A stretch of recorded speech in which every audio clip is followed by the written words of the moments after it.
Hello, everyone, and welcome to a brand new episode of Set Lusting Bruce, your podcast all about Bruce Springsteen, his music, and mostly his fans.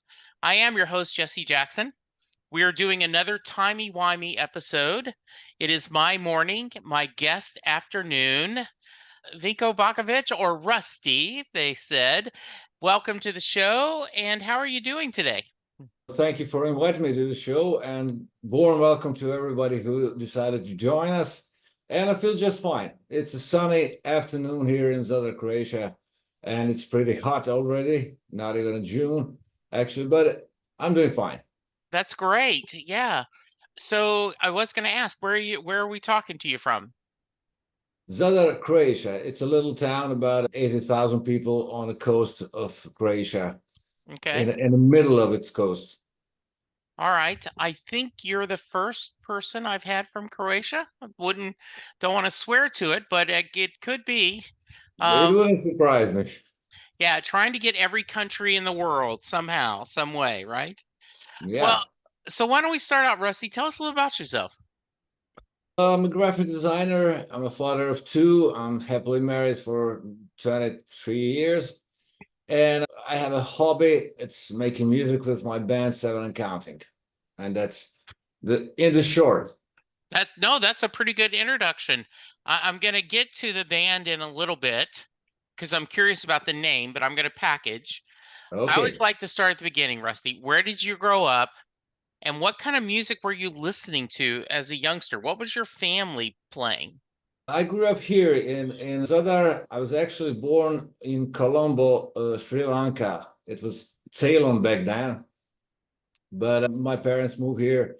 They're both from Croatia, and they came back when I was a year and a half old.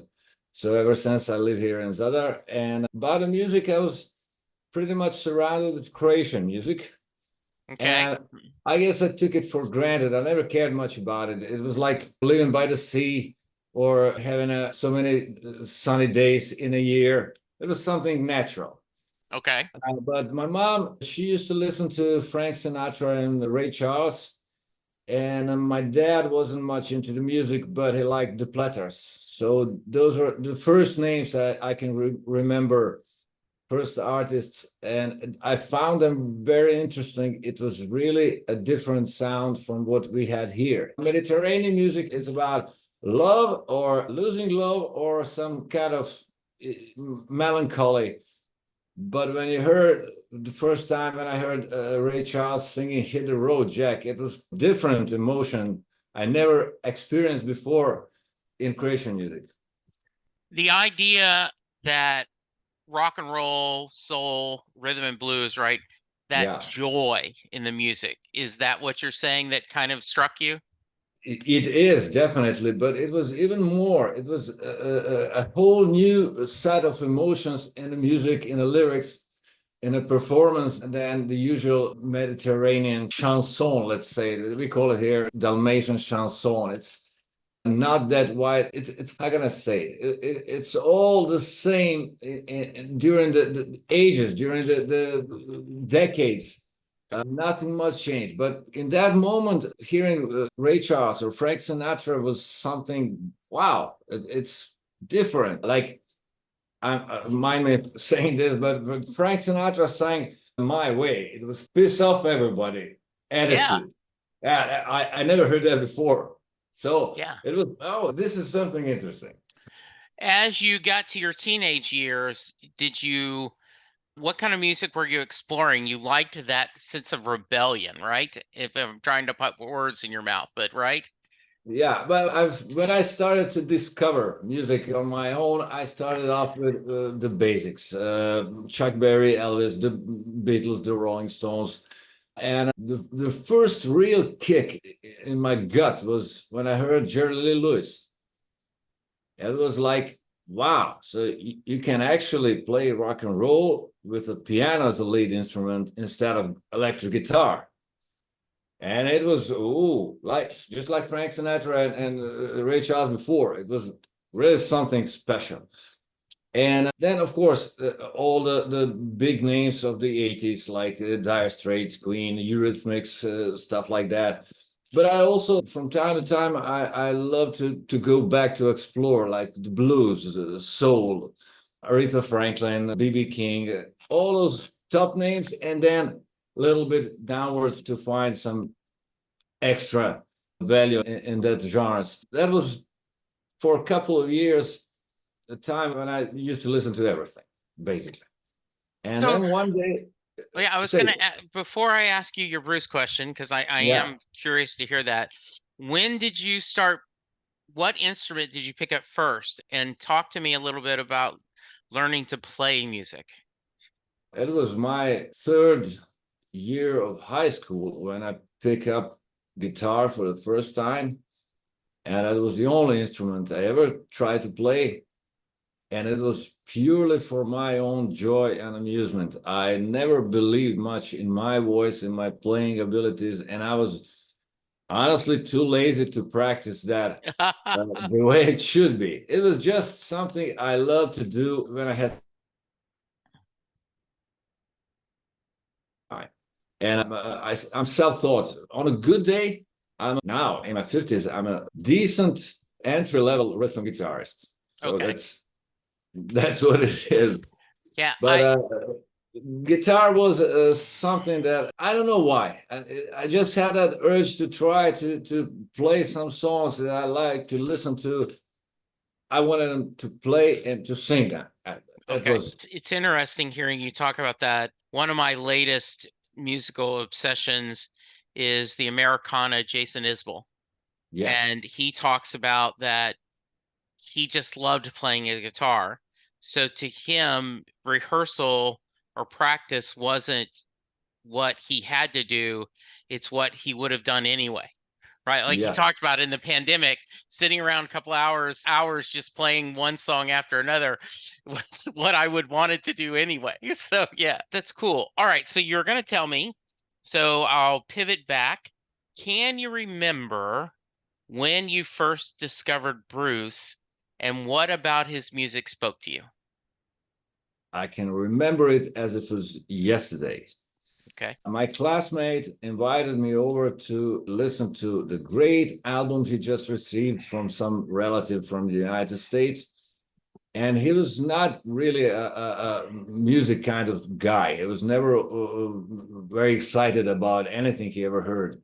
So I was curious, and I went there, and he played "Born in the USA" for me, and I was literally blown away with the opening riff of the "Born in the USA," and in that time or ever, I never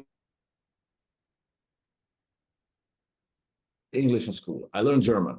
So Okay. I knew about, I don't know, 100, 200 words. And I had absolutely no idea what this guy's yelling about.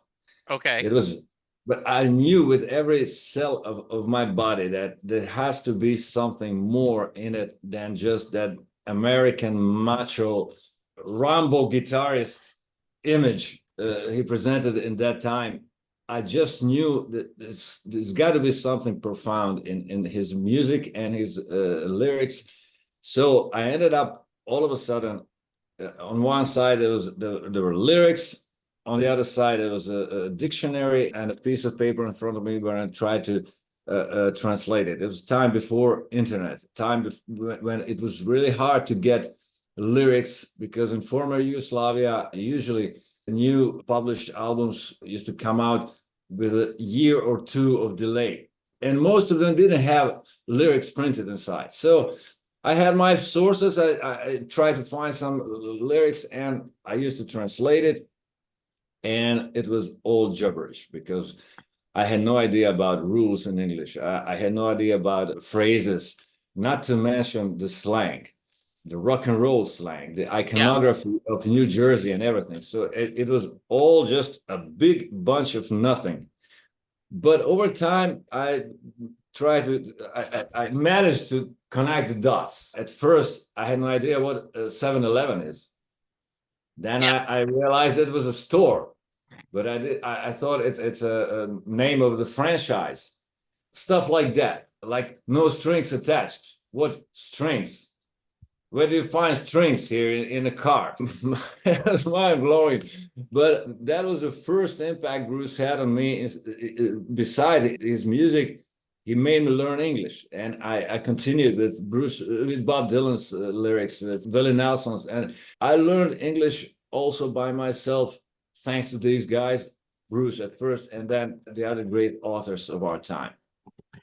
So a couple things from that.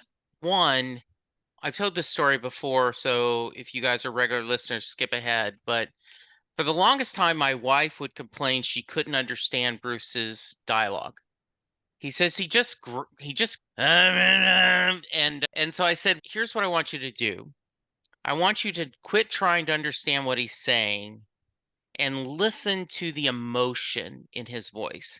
Pretend the voice is another instrument. I said, remember when we were in kids, they would play Peter and the Wolf, and so it was an instrumental opera, and the different instruments would be the different animals. I said, and just try that. And she came back and said that worked for her. Like she then understood the emotion of the song, even if she didn't understand the story. The other story I love is one of my other podcasts I do is Perfectly Good Podcast, and we're going through a guy named John Hyatt's catalog alphabetically. Okay. And Nice Sylvan, one, nice one. yeah, I love John Hyatt.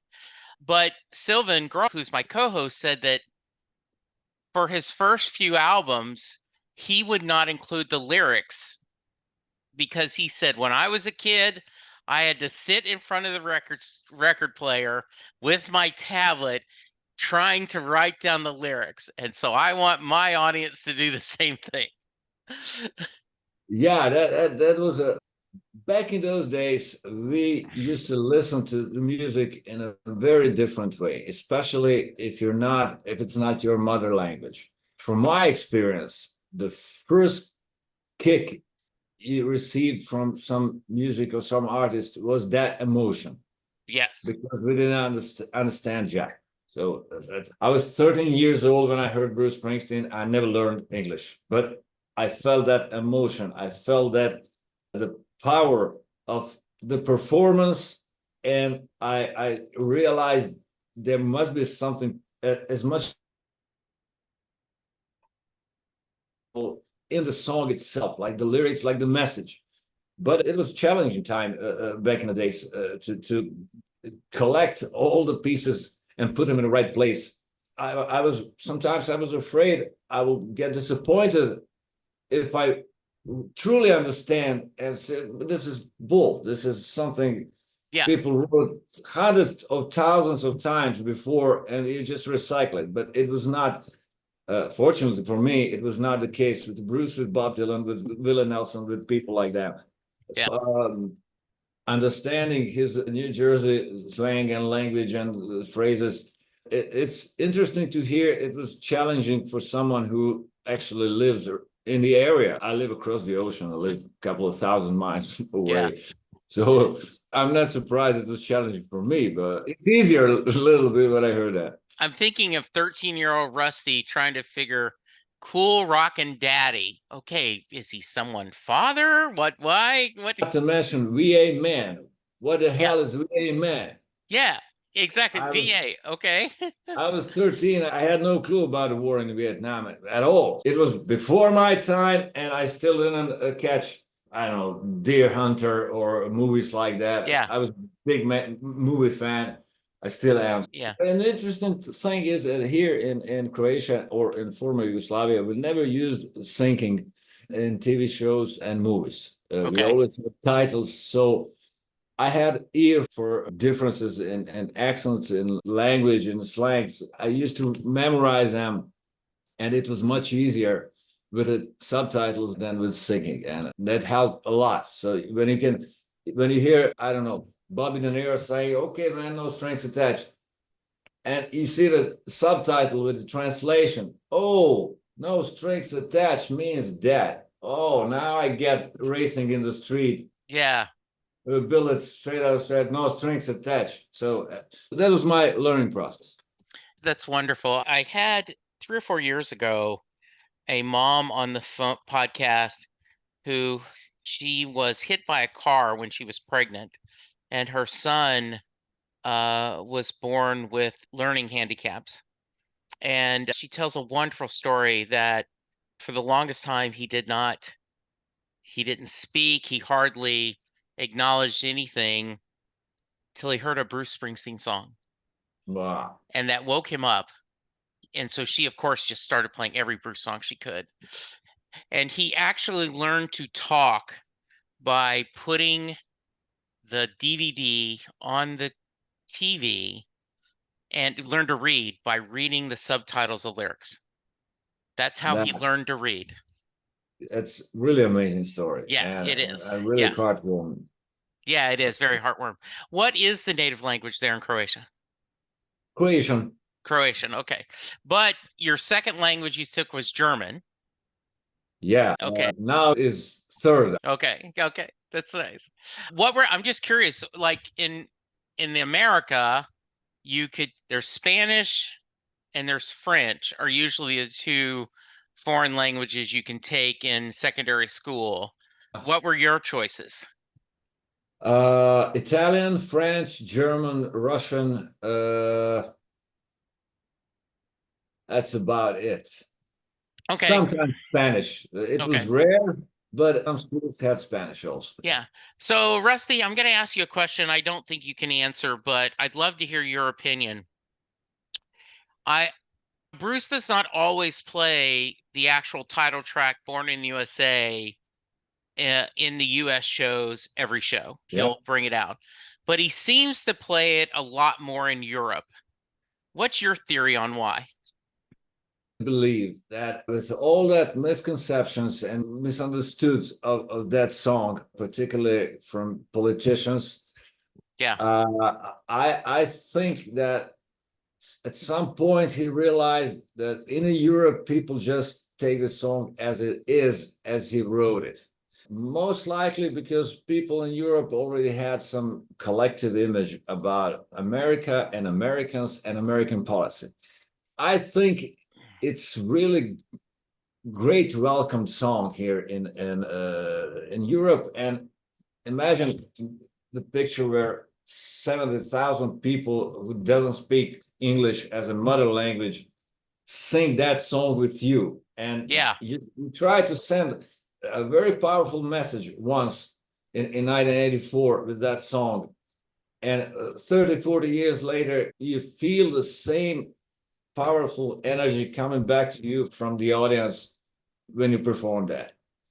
Yeah. I think that's my opinion. I think that the response of the audience is what he likes better when it comes to that song here in Europe than in USA. But it's just no, I think that's a good theory. I think it makes a lot of sense. I always preface this, Rusty, with the amount of times you've seen Bruce perform live is not a fair barometer of how big of a fan you are. Have you been able to see him live? And if so, do you count how many? Yeah, about 8 or 9 times, and I had to skip one. It was Seeger Session Tour because of some financial troubles, and I had to skip Magic Tour because my wife got pregnant and she had some complications 4 days before the show. Our tickets went down the drain, and everything else I always try to cover it at least with one show from the tour. So from Ghost of Tom Joad, I skipped Seeger Sessions and Devils and Dust. Okay, good. Any stories from trips? Any stories about shows you want to share? And then we're going to get to your music. I don't know, every show is spectacular for me. And especially I was able to get front of the stage tickets a couple of times, and I was really close, like first or second row. One time in Italy, I was just in front of Bruce, about 2 meters away from that, I don't know how to call it, that dot in the audience, lower part of the stage. Everything was special. We were in a fan pit when I took my older son when he was 10 years old in Trieste in Italy. So it was also a special moment because I took him there. We were there in the pit. We didn't try to move too close to the stage because he was little. He couldn't see anything, but he moved in the back and he sat on my shoulders. and it was great. And I don't know, I had one story. It's not from the show, but last Yeah. year I've seen two shows, one in Italy, one in Vienna. It was Ernst Happel Stadium in Vienna, and I was there Okay. with my older son again, and with a friend of mine, and we were in a pit. It was brilliant, but a couple of days later, I had a dream that we are back in Vienna again on the same show, but now we are somewhere up in a stands, Okay. not in front of the stage. And they ended up the main set with Thunder Road, and Okay. encore starts, and they are playing our song, Seven and Counting song. And I was jumping around and trying to tell everybody that this is a song I wrote. And the next morning when I woke up, I was so angry, so pissed off. Not because I realized that was a dream. Somehow I knew it was just a dream and I Yeah. had no problem with that, but I couldn't remember what the song was. And it was bugging me all day. I tried to remember what song did they play, and I wasn't able to do that. And it made me so frustrated. That's funny. All right, so that's a perfect segue. You said at best you are an adequate rhythm guitar player. That is your Yeah. words, not mine. But how did you decide you wanted to make music? And talk to me about the origins of the band. And I love the title, the name of the group. So talk a little bit about that. So that's a Okay. whole lot of questions. So just Okay. feel any So way you want. from the start, when I started to play guitar for I don't know, about a year or 2 years later, I tried to write something. It was also like guitar playing. It was for my own amusement and joy for fun. I never had ambition to go public with it. I trashed away a whole lot of songs. It were either banal after a while, or it was just plain stupid and no good. But some of the songs survived. And when I was in my early 40s, so it's fast forward 20 years later, I realized I have a few songs I wrote 15 or even 20 years ago, and I still enjoy playing them in my living room. Okay. And that was the start of the idea. I wanted to give it a shot, to try to do something about it.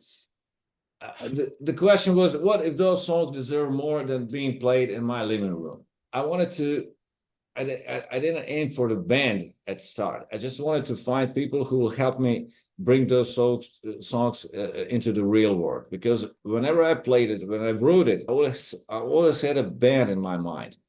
It was never a singer-songwriter style. And I wanted to find people who will try their best with me, and to hear if those songs can sound in the real world as good as they sound in my head. And after two singles, we all agreed that we might be onto something. And that's when we started to discuss about founding a band and starting a little bit more serious. The first rehearsal we had was 7 of us. And when they asked, now it's time to discuss the band name. So you have any ideas? They tried to throw some ideas too. But I said, wait, the first rehearsal, there was 7 of us, and there's going to be more. So let's try with 7 and counting. And it took off like that. They liked it. We all did. Yeah, I like that. I thought it was a great kind of It it's a has some catchy ring in it. title. Yeah, it has some ring in it. Yeah, it is. Yeah. That was the beginning of the band. And did I answer all the questions you Yes, threw you at me? did. Yes, you did. Yeah, okay, now it's your So turn. yeah. So you're getting you're getting the team together, you're getting the groups. What based on your musical influences, what were you wanting? It sounds like you wanted a bigger band than just drums, bass, rhythm, lead, right? So talk to me a little bit about how you pick the different pieces. Yeah, first of all, I try to disguise all my shortcomings. So the bigger band, the less it will be seen and Okay. noticed. So we have 3 backing vocals. Then maybe it's because of Ray Charles and Frank Sinatra. Maybe it's because of the E Street Band or Van Morrison. I like to hear different instruments than just playing bass, drums, and two guitars, because they also give a different spectrum of emotions you can show to your audience. Okay. Like saxophone, like harmonica, like violin. We had a violin in our first single.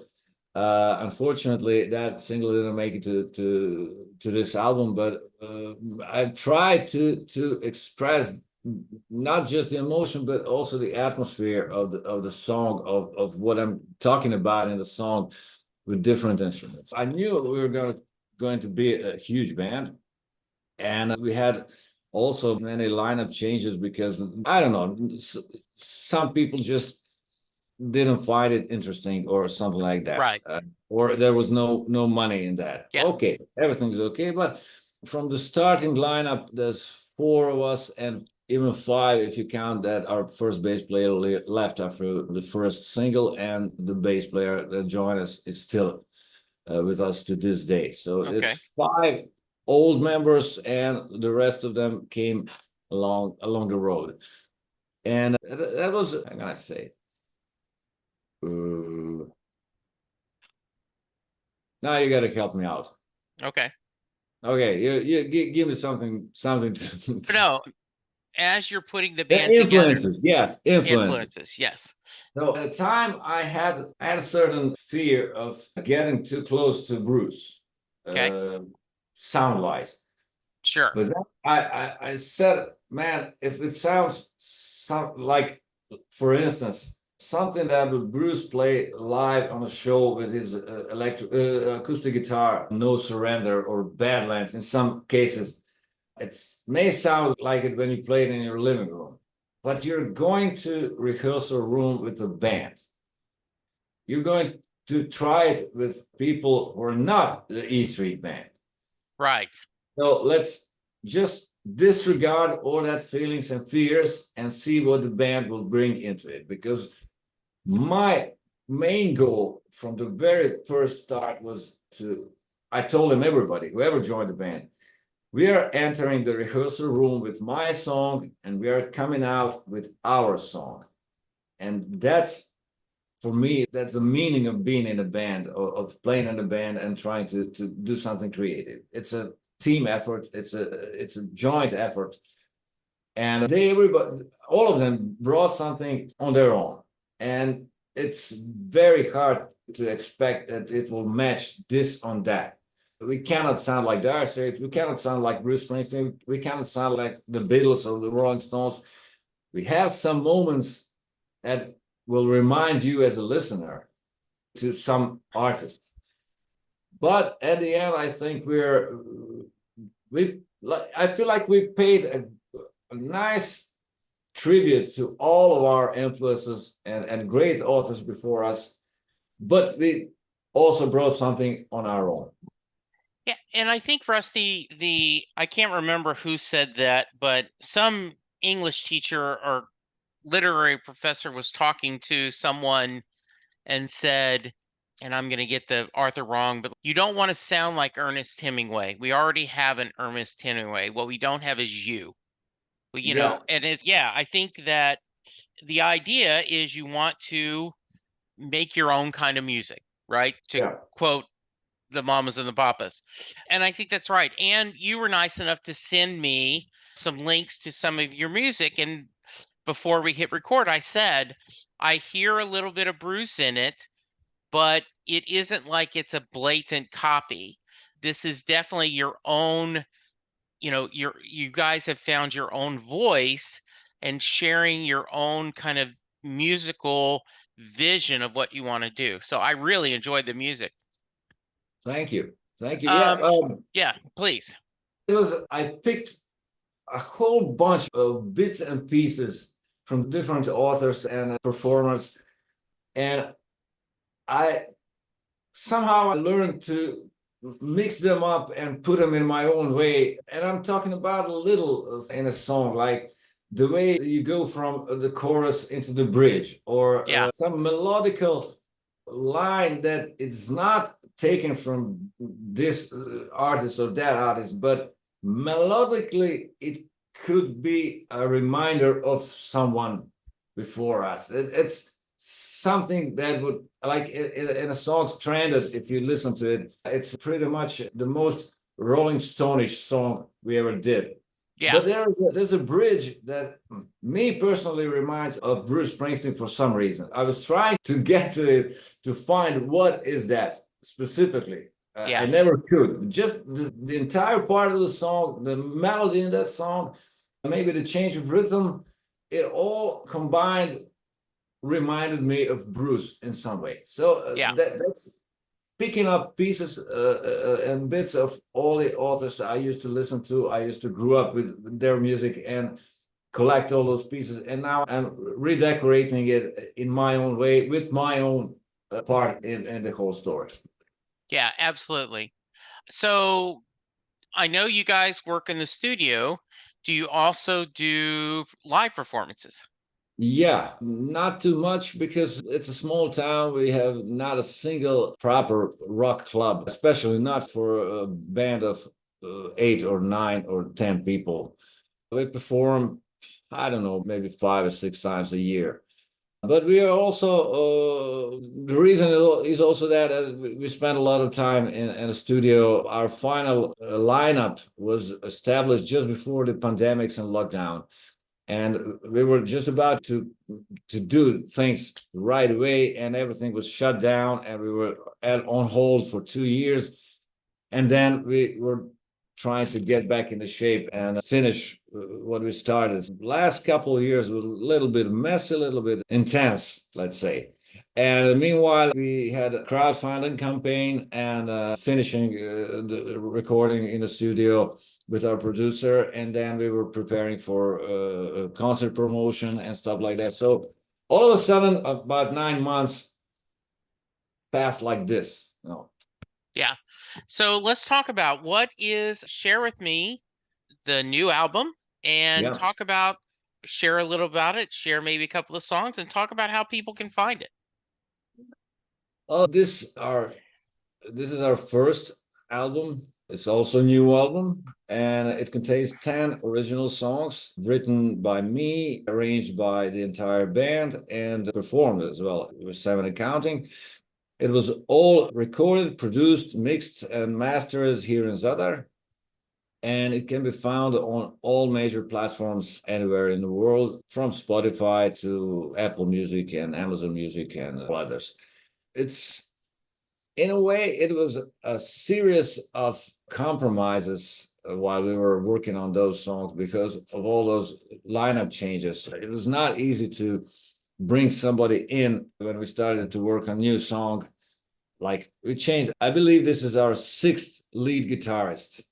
We started to work on a song with one and he left the band, and the other one comes in. How to deal with it, how to bring him in with all the covers we do live, with all our own songs you never heard before.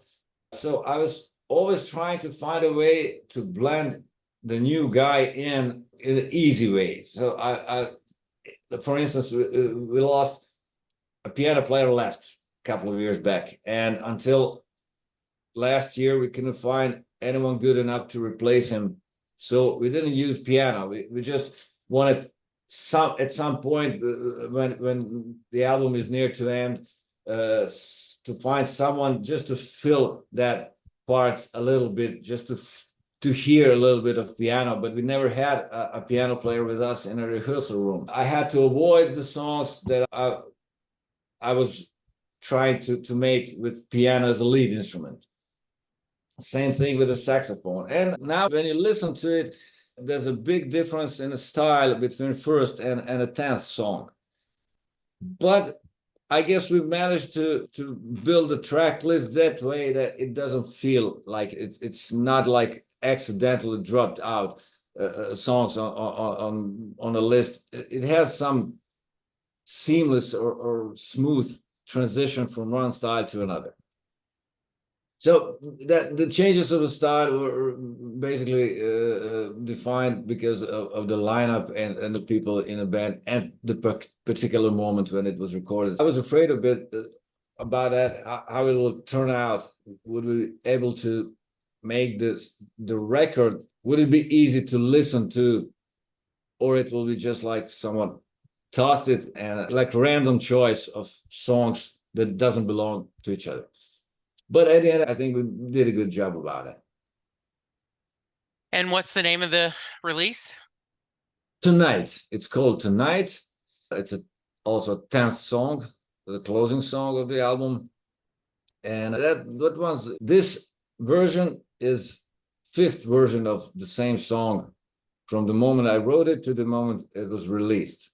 A version that was quite quite a long time with us.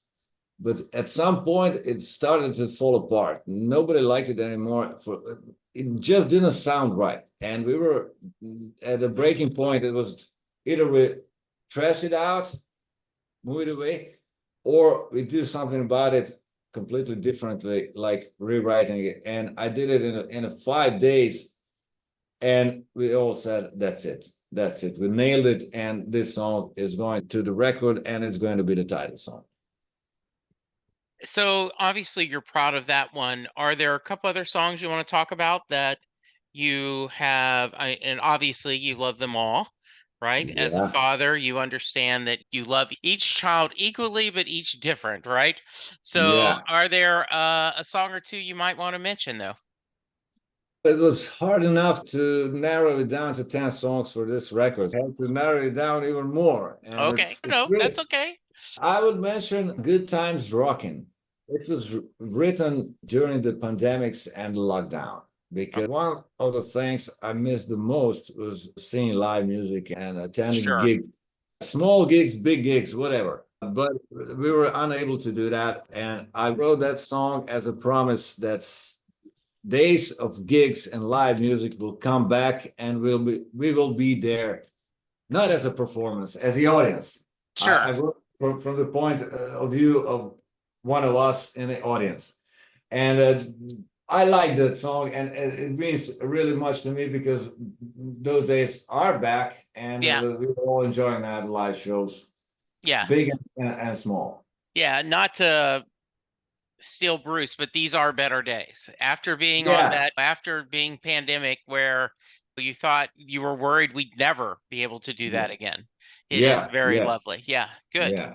Mm, So, any other thoughts about the album? Anything else you want to share before I move on? I don't know. This album is my baby. This band is my family. We did our best, even though we're all amateurs. Nobody Right. lives of making music or playing music, but we did try to give our best. And my impression is that at least it sounds decent on many levels, from Okay. production to performing. And but at the end, when you release your music or your book or your movie, it doesn't belong to you anymore, actually. It No. belongs to the audience if you can't find one. But every Yeah. song, every album has the life of its own. So I can only pray that we'll reach someone somewhere and that someone will enjoy what we did. That's my only wish. Okay. Yeah, I love that. Talk about, you mentioned you guys do a few covers. Is Yep. there a cover you guys have not worked out yet that you are want to sometime? Is there a couple of challenges in the back of your mind? Oh, I'd love to do blank, but we just haven't figured out the right combo. We did try to, from the top of my mind, I know that we tried to make a cover of Status Quo, Whatever You Want. Okay. And it didn't work out for some reason. Okay. I don't know why. Nobody knew why, Yeah. but we all agreed it's not going anywhere. So let's just drop Move it on. and forget Yeah. about it. Move Yeah. on. That's On the funny. other hand, we had it was my way to introduce Bruce into this cover set. I didn't want to be so obvious, so I tried to introduce "Oh Mary, Don't You Weep," Ah, and it was a tough one because I didn't want it to sound like Seeger session renditions. I was thinking about that song, and I decided that we should go in a direction of a little bit more blues and gospel than the folk. Nice.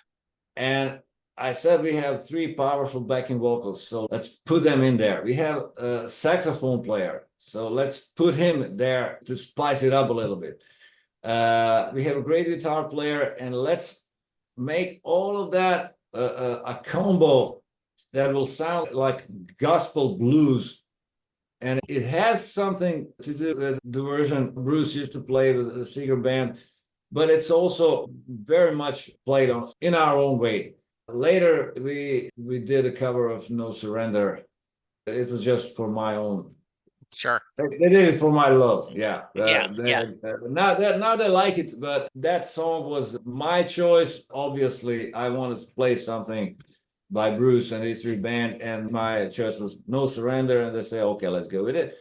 And that Oh Mary Don't You Weep was, I tricked them. Yeah, let's be honest. I tricked the whole band. And there's another interesting cover, Johnny Cash, Folsom Prison Blues. Oh, Uh, nice. I heard about 100 different versions of that song, and it was always pure country. Yeah. It's always faster or a little bit slower or mid-tempo country song. Yeah. And nobody wanted to do that in a band until one day we had this gig arranged. It was unplugged. And I said, okay, this is a perfect chance for this song to be covered. But no, it's a pure country. Nobody likes that. Nobody listens to that. Okay, listen to me and let's try to do it my way. We'll do it like the name of the song says, blues.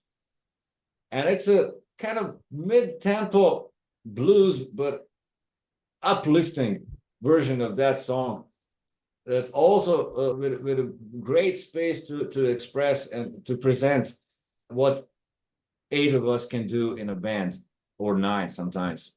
It's a jamming part of our live performance when we get to that song and a couple of others standards like Before You Accuse Me, Mary Don't You Weep, and this one. And it goes really naturally, and it has that jamming vibe. And we did actually cover it in a blues, like the title says itself. Nice. So what's next, Rusty? What do you want to do? What have you not done creatively that you still is on your mental to-do list? I didn't do the second album. Okay, there we Well, go. so Yeah, no, I got right. yeah, in September, as we planned, and if everything goes the way we planned, in September we are entering the rehearsal room and starting to work on new songs for new album. Don't ask me when it will be over, Sure. we're finished, because my plan was 4 to 5 years back when we started for the Yeah. first record. All the lineup changes, the pandemics and everything else, and our Yeah. private lives and the problems. It took us 8 years to do it. So I'm not planning anything. I'm not planning deadlines, but we're getting into the studio and we're trying to work on the new songs from September. So, Rusty, what's the best way if someone checks out your music to support you? I always am curious about that because I have a real good friend named Sarah Hickman that has done over a dozen albums, and she always tongue in cheek says, "Oh, I got my Spotify check. I have enough to buy 2 pieces of gum." So, how can someone who checks out your music support you guys? Simply by listening, they could support us. It's obvious, and that I'm very grateful to everyone who ever took time and listened to one song or the entire album. Right. No difference.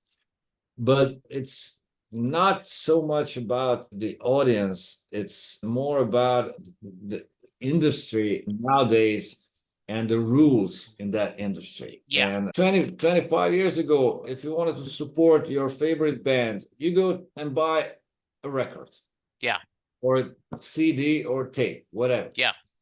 Now you can buy entire album on Spotify or Apple Music or wherever, and you still don't know if it makes any kind of impact, or you have to gather, I don't know, 100,000 people to buy that to Yeah. have some impact on the artist itself. So I believe that every serious and honest relationship between artists and the audience has never been questionable. Yeah. What comes in between, in the middle, that's the problem.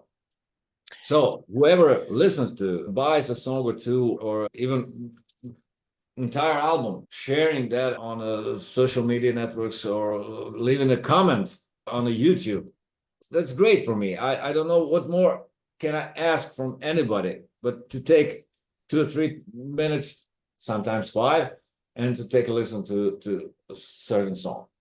Rusty, I am so glad you mentioned that, because I put out a couple of new episodes every week, and I may get once a month someone sending me an email or re-forwarding that, or comment on social media, oh, I really enjoyed the interview, or oh, that was nice.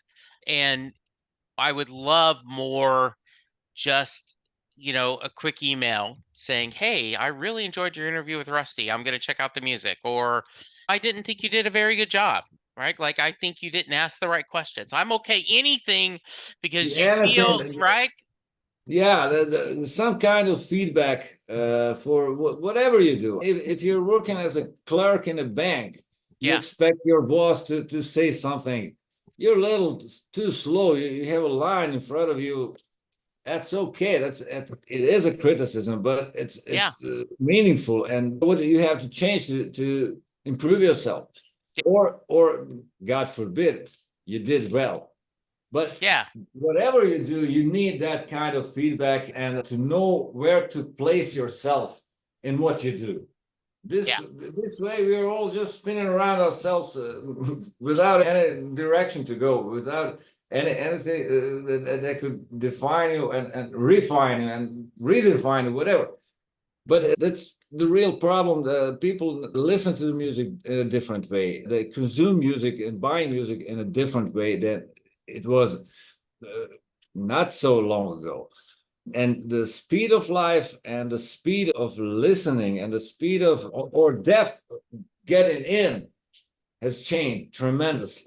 As I said before, we used to collect lyrics of the records Yeah. and we used to read it. And now they just listen to some music and some words, but it's like that those words are passing by, not leaving a mark on the listener. That's my feeling, how young people today are listening to the music they're supposed to love. Yeah. I knew entire Bob Dylan's Desire album. I knew all the songs from the first to the last, every single word. I used to sing with Bob all the way through. Yeah, and he's not writing 2 or 3 verses. He's writing novels, for Christ's sake. Yeah. It's so many texts to memorize. But that's the difference between then and now. Yes, I agree. Anything I haven't asked you, Rusty, that I should have? In your email, you asked me, or you wrote that you will ask me about Mary and Yes. yeah. Yep. I end every podcast with that question. That's coming up in just a minute.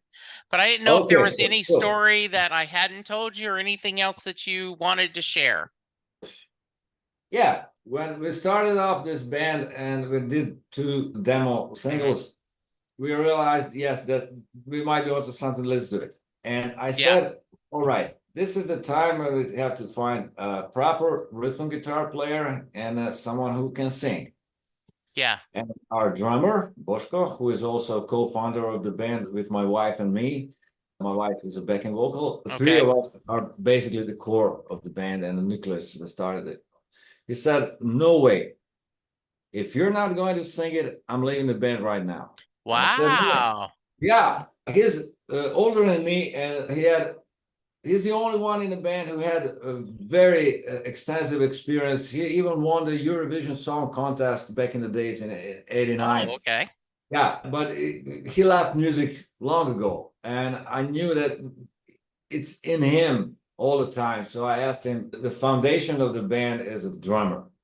So you want to join me? You want to give me a hand? You want to try to do something with me with my own songs? And he said, okay, let me hear your songs and I'll decide. And the three of us, we pulled the plug, let's say. And he said, I don't want to be in a band if you don't going to sing it. And I said, man, I'm not a singer. I don't know how to sing. And I don't even know how to play this guitar. And he said, you have ear, you have rhythm. The things you don't know, you better learn it. Because if you don't, I'm leaving. Nobody's going to perform your song better than you who wrote it.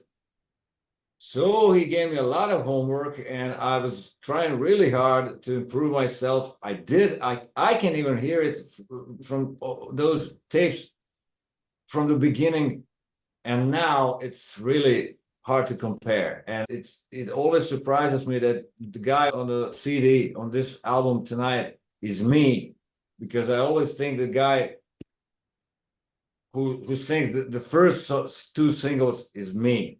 Not anymore, but I'm always afraid that I'm not good enough to do that for the band. But no, they don't complain too much. They don't give me a hard time anymore. So I guess I did something right. I love that. That is a great story. And you need to make your own passion. And yeah, good for you. Good for you. I'm proud of you. All right. Thank you. So I'm going to let you tell people how to find you and give us any final thoughts. But Hello. before that, Yeah. we're going to end the podcast with, if you are checking because you are a fan of Seven and Counting or friend and family of Rusty, I end every podcast with what I call the Mary question. And what that is, Jay Armstrong, who is now retired, but when he was an English teacher in the Philadelphia area, he would give his students the lyrics to Thunder Road, and they would treat it as if it was a poem.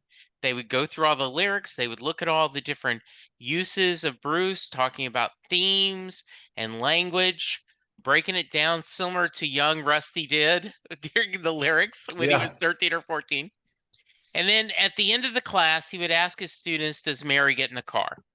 So, Rusty, that is your question. Does Mary get in the car at the end of Thunder Road? Of course you did. Of course, I mean, I am an optimist. I'm a sucker for happy endings. And I can't imagine there's a person in this world who can imagine the following scene. So Mary's standing on the front porch, and our guy's coming with his Chevy or whatever, pulling over. I said, come on, this town's full of losers. We're pulling out of here to win. And then Mary goes, no, I'm fine. You go, you should do it. It will be good for you. Send me a postcard or two. I can't imagine that. The only way that could end is she's getting into the car, and period. But I had a different problem with that song. Okay. I used to listen a lot of Born to Run and Darkness of the Edge of Town. It was one of the questions you said. That's my favorite. I give a slight edge to Darkness because it's really rare and it's really hard to make two undisputed masterpieces back to back, right, on such a different ground. Yeah. So he didn't try to make a sequel. He didn't try to use what he used on Born to Run. He did completely different records, and both of them are masterpieces. And that's why I find Darkness a tiny little bit heavier in that comparison, the best record of Bruce Springsteen ever. So these two are my favorite albums. But back to Born to Run, I was listening to that, and I always had a problem. People are agreed on that Thunder Road is a perfect opening. Okay. But when you listen to it, it feels more like a closure. Okay. Yes. I'll explain you why. All right, please. Sometimes at night, it's not the usual moment of my night time, but sometimes I had trouble falling asleep. And I think about all kind of useless things. One of them was that Thunder Road is not at the end of the Okay. run. Because that moment when he says, so Mary climbed in, it's a town full of losers, we're pulling out of here to win. It's really feels like they're riding off in sunset, doesn't it? Yes. Yes, it does. So where's the catch? One night I was thinking about that BS in my head, and I come to this topic, and I realized that actually Jungle Land gives much wider and broader picture as a intro to the album. If you Yeah. listen to that backwards from Jungle Land, you Yeah. have a big picture. You're setting up the scene. Now you're meeting our guy in meeting across the river. His troubles, his problems, his fears, his struggles, etc. And after all those, I don't know, bandies and all the girls, Right. he ends up with Mary, and he realizes that Mary is the one, actually. So if you listen to that album backwards, you have the whole picture, and you have the happy ending, and you have Riding Off in Sunset just like it's supposed to be. Nice. Because he often calls Thunder Road as an invitation, right? So I like Yeah. the idea that you go through this journey and then you end with, that's awesome. That's very interesting, and I'll have to listen to it backwards and enjoy that. That's great. Try to listen to it from Jungle Land backwards, and we meet the scenery of the town of New York City. Then we meet our guy, and we meet Yeah. all his efforts and all the girls in between until Mary comes. Yeah, I like it. And that I'm sure Bruce never had it in mind when he was putting track list Yeah. but it made me wonder exactly the end of Thunder Road made me wonder of that we haven't two of them riding off in sunset, and that's it. That's the end. Okay. So I why love it's it. on the beginning? Yeah, I love that. Good. All right. Thank you. If Thank you so, very much. yeah, so if someone wants to reach you to learn more about the band, how do they? They can use our website, which is not regularly updated because it's all on me and I don't have that much time Yes. or inspiration to write about us. We have all the social media accounts like Facebook and Twitter and Instagram. I'm regular on Twitter. Okay. And And if anybody wants to join us or to ask a question okay. or whatever, Twitter is there. What's your Uh, Twitter handle? it's at 7, that lower line, how do you call it? Underscore. Underscore, yeah. Underscore and underscore counting without G at the end. Okay. So 7 and counting, that's our Twitter handle. Okay. Our website is a little bit complicated, www.7andcounting.studio. Got it. I will include both in the show notes. Thank you Thank you so very much. much for spending your afternoon with me. I hope you had fun. Yeah, I had a great fun. I'm a talker. I like to talk. I And love it. you had very interesting questions, and you made me think about some things in my past that I maybe overseen now and then, and I really enjoyed it. It was really a nice and enjoyable experience. Thank you. I did have one other question. I just was Yeah, thinking of this. You mentioned you're a graphic designer during your day gig. yeah. Do you think that is one of the reasons why you like producing and being behind the scenes on creating your music? Because of that thought of doing design? I never thought of that actually. I I found myself in a couple of situations when I was in my mid-20s and working as a graphic designer that I had no time to think it through. I had no time to create a big project because I just had to respond. I had to react on a situation that was in front of me. And I have this tendency to work best under pressure. Maybe it's me, maybe it's the environment in Croatia, the way that people do business or something. But I do react when I'm under pressure. I do react in the best possible way, and I react fast. I never found any connection with making music. Okay. Maybe there is something, I don't know. Or I could be I did, overthinking it. no, it's not overthinking it. It's a legitimate question, especially when you know that someone is making graphic design, making music, being a kind of arranger in the band. I never spent much time in a studio with our producer. I just said Okay. what we would like to be. We always wanted to sound like real people playing real instruments, nothing more. Okay. So no fancy mumbo jumbo in the studio, nothing. He was on the same line, and he told us, "I like to keep a little bit of dirt in your sound." I said, "Whatever, Sure. man. Yeah. Just don't try to make us sound the way we don't sound when we play." I did design for this album. Did I send you PDF with the cover, with the booklet? Yes, you did. Yeah, so I designed it. I was assisting photographer with arranging photos and directing photos as you wish. So it was everything. I had all those little things along the road while I was preparing myself and the band for concert promotion of the album. So it was something that I did just like that. I didn't thought much of it. So I don't know what to say about that connection between designing and producing. Okay. Yeah. All right. That sounds good. All right, my friend. This was so much fun. Thank you. Listeners, go to the website, check out the songs, go to Spotify or wherever you get your music. Listen to the new album tonight. Please send Rusty some love. Rate, review it, send them, reach out. There's a contact us on the page. I will include the link to Facebook and Twitter. And for now, I just want everyone to be safe, be kind, and we'll talk to you soon. Goodbye. Thank you very much, Jesse, for inviting me to the show. And thanks and big warm greetings from Croatia to everyone who joined us or will join us afterwards.